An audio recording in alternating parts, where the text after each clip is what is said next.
Greetings, all you samurai out there in the land of Wano. I'm Duuz-Diz-Din, and I'm coming at you with another One Piece chapter review. This time it's chapter 947, titled Queen's Gamble, showing that our boy Queen ain't out of the fight just yet.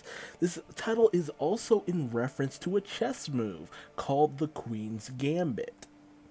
Also, if you've ever watched Pirates of the Caribbean, there you go. At least I think that's from Pirates of the Caribbean. Moving on, we actually get a flashback to that day on the Saboti Archipelago. Archipelago? Archipelago.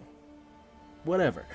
Where we actually get to see that what Silver's Rayleigh actually used to free Cammy from that slave collar was an advanced form of armament hockey, where he imbued the device with armament and managed to crush it from within and send it flying. And Luffy realizes that's what he needs to think about, what he needs to do, as Old Man Hyogoro is placing everything he's got on Luffy, stopping Big Mom with this technique. Stopping this giant fist of this massive woman. A lot of the prisoners think Luffy's crazy. It's foolishness and other stupidity to go up against Big Mom, but this is it. He's forging his skills in the face of adversity, and as Big Mom brings her hand down on Luffy, he gets knocked the fuck into a wall along with Old Man Hio, and it is absolutely hilarious. It's just like, I love the fact that ultimately this ability didn't win. He wasn't able to successfully do it because it's just like, yeah, no, of course it wouldn't. There's no reason why it would successfully win, because it's just like the power of friendship and love and all that good stuff. So it's not a 100% surefire success rate, honestly. And even Old Man Hio's just beaten, bloody, and bruised from all of this. And he looks like he's on the verge of death. And Big Mom is starting to approach the two of them.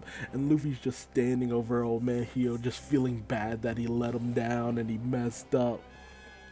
But Old Man Hio says, no, it's fine, I managed to cover myself with Ryu before we were struck. But Old Man Hio gives Luffy a bit of a lecture in order to help him seriously develop this ability, saying that, well, you've mastered armament hockey for the most part, which creates this invisible armor around your body, so you're able to increase the strength of your attacks. You need to go that one step beyond. This ability, in order to imbue this power within your enemies or things that you're striking, in order to destroy them from the inside out. That way you be able to penetrate even the most toughest of opponents. This advanced form of hockey, which actually goes to show why a character like Shutenmaru was able to get in that kind of strike that he did on Luffy, even when he didn't seem to really be touching him. Haki is able to create that armor, but sending that attack into Luffy would actually show off just the depth of what Sentamaru was able to do when he first showed up. And it goes on to show why Kaido was able to do that strike that he was able to do. He has to have that advanced form of hockey that was able to just ravage Luffy from the inside out.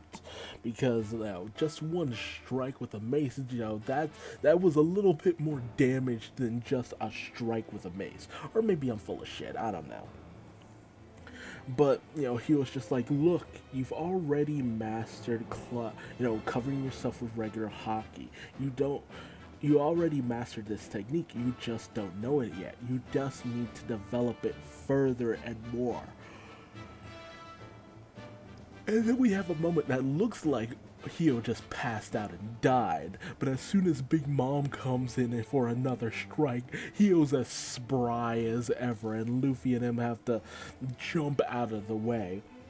as Big Mom continues to try to chase down Luffy, just continually bashing their way throughout the various prison doors and, walls all over the place, as you see um, various different members of the prison, who are confined and all that, just basically doing their best to run away as Big Mom just runs an absolute muck all through us, all throughout Wano.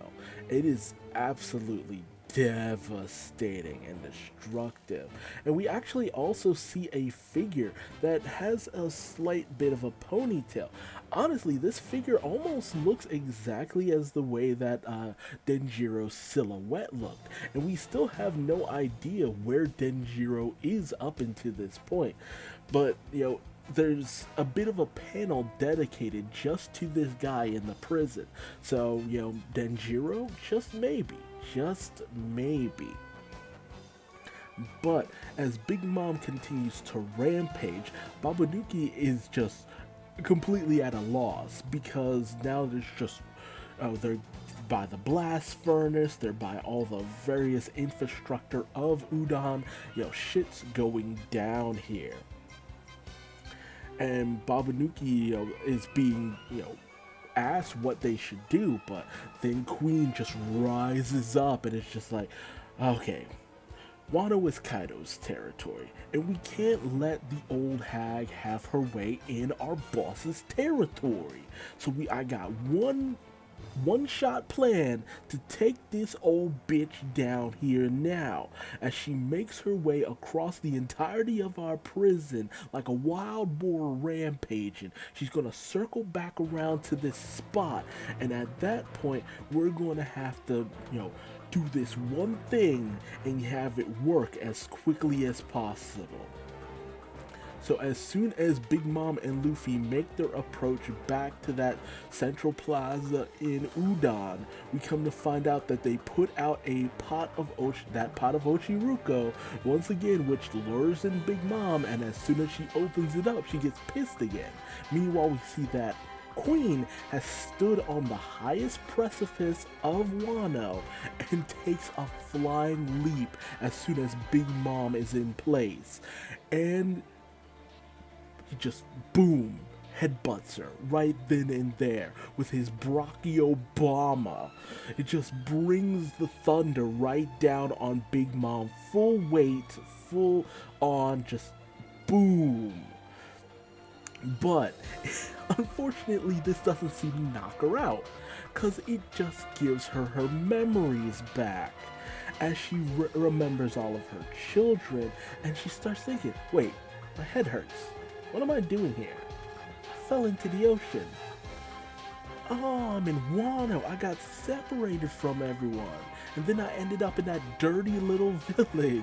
So she's back to being an asshole yet again. And we don't even get to see if Napoleon also woke up, but maybe, we have to assume so. But as soon as she's just like, I remember everything now, Queen, in a rightful fashion, is just like, oh God, you're kidding me. Why won't you just die, you old shit? But then, oh man, Big Mom looks to Queen with this intense gaze, and even Queen notes that the entire atmosphere around Big Mom has just shifted for the worse, and she's just like, oh, you're Queen, aren't you? You're one of Kaido's lackeys. And the face Queen makes is just like, oh God, no, please, please, no. And everyone's just begging for their lives. It's just like, oh God, we're dead. That's it. Game over, man. Game over. And then suddenly Big Mom falls asleep. Just right there. As if she had the will of D herself. Just conks out. As if like she was Garp or Luffy or Ace. Just knocks right the hell out right then and there.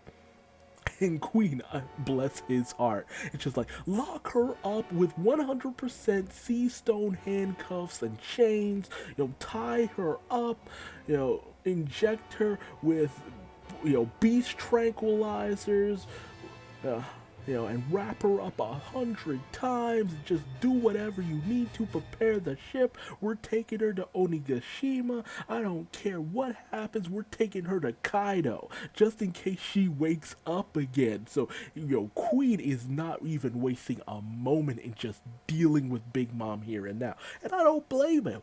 I do not. I do not blame Queen for reacting like this in the slightest, because that is the smartest move you could possibly make with an opportunity like that. He doesn't know if she passed out because of him or if she was just tired from rampaging for all this time. But he is not wasting this opportunity. He leaves Babanuki in charge and he just pieces out with his men to get to Onigashima, and they take a nearby boat and they are out. Like, they're packed up and ready to go within a few seconds. And meanwhile, they close up all the remaining gate doors that they have, in order to secure the prison as much as possible.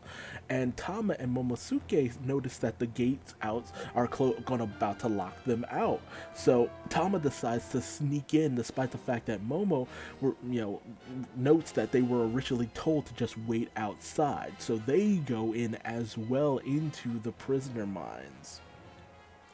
And as the various guards and men of Kaido are scrambling to get everything back in working order, Luffy notes, it's just like, oh, okay, so all your communications are down, your infrastructure is a mess, and you have no way of contacting reinforcements.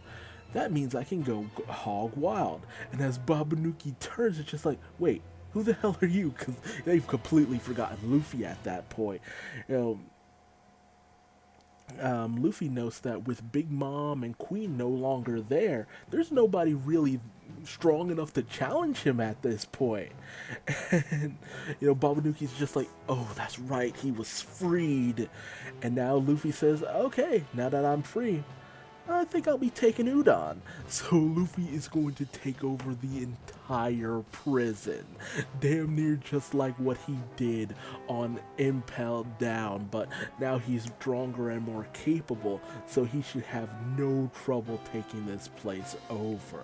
So Luffy's just gonna wreak even more havoc than Big Mom did.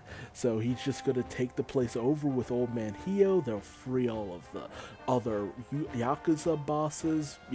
Luffy's in charge at this point. You don't even need to show what he does, because we know that none of these scrubs are going to actually be a legit challenge to Luffy. So that's all she wrote. But a really fun chapter, really intense. I love seeing Queen just come up with this last ditch effort to take down Big Mom. And I don't even know if it really worked. That's the thing. You could say, oh yeah, she totally passed out because of that. But did she really though? I'm pretty sure she was just tired. Because seriously, there's no way. There's absolutely no way. And just the way that our advanced armament hockey works, oh man, that's a very interesting way of going about this, where it attacks from the inside out. But I'm pretty sure we already kind of knew that. There was always that suggestion that's how it was known. Or am I just thinking about when Old Man Hio explained it at first, what that technique actually was? Maybe that's what I'm remembering. But it's very much like kind of Fist of the North Star, where, when Kenshiro would do his strike and they would explode from the inside out kind of ability. Very interesting, very interesting. But, that's all I really have to cover here. Tell me your thoughts on this chapter in the comment section below. How did you feel about it? How did you feel about Big Mom, kind of being laid out, but not really. And honestly, even with all those change around her, even with a weakened state with 100% sea stone handcuffs, not the piddly shit they give certain prisoners so they can still work, I still think she'll break out of those chains easily, absolutely easily, with no problem. So that doesn't even feel like a question. But definitely tell me your thoughts in the comment section below, thoughts and theories. If you liked this video, leave me a like. If you didn't, feel free to leave me a dislike and tell me what I did wrong in the comment section below so I might better myself for future videos. Subscribe and hit the bell icon, that way you never miss out on another One Piece chapter review. And if you want to find me on social media, just Google Duuz-Diz-Din. I am everywhere, for better, but mostly for worse. And until the next video, just remember that sometimes it takes a great gamble to make a great catch. I'm Duuz-Diz-Din, and I'm going to bed. Bye-bye.